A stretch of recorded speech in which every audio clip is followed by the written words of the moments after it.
আসসালামু আলাইকুম। সবাইকে সকালের শুভেচ্ছা। আমার হাতে দেখতে পাচ্ছেন, এটা আসলে খুবই একটা উপকারী জিনিস। আমি ঈদের পর ছুটিতে আসছি বাড়িতে। তো আমার প্রচুর গ্যাসের সমস্যা হওয়ার কারণে আমার মা একটা শরবত, মানে একটা রস আর কি, খুবই উপকারী, প্রাকৃতিকভাবে তৈরিকৃত। মানে এটা আমি গতকালকে বিকালে খালি পেটে খেয়েছিলাম, যা খুবই উপকার হয়েছে। মানে আমার প্রচুর গ্যাসের সমস্যা হইতো আমার বুকে, পিঠে, গলায়, মানে ঘা দিয়ে ধরতো। যাক আলহামদুলিল্লাহ, আল্লাহর কাছে লাখ লাখ শুক্রিয়া।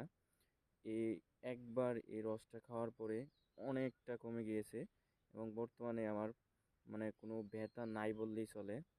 আসলে মায়ের ভালোবাসার সাথে কোনো কিছু তুলনা করা যায় না। যখন উনি শুনছে যে আমার ওই গ্যাসে প্রচুর সমস্যা, তো উনি অনেক কষ্ট করে অনেক কিছু জোগাড় করে এই রসটা তৈরি করেছে। আপনারা ইচ্ছে করলে এটা ট্রাই করে দেখতে পারেন। যদি অতিরিক্ত গ্যাসের সমস্যা হয় বা কম হালকা গ্যাসের সমস্যা হলেও খাইতে পারেন। আর এটা খাইলে আপনার অনেক রুচি বাড়ে, খাবার দাবারের প্রতি আগ্রহ জাগে। তো আমরা এটা কি কি দিছো এটা বানানোর সময়? দিয়েছি আমের কাল, জামের কাল, হুম। দুল বাইগন, পুত বাইগন, মানহুনির হাতা। হুম।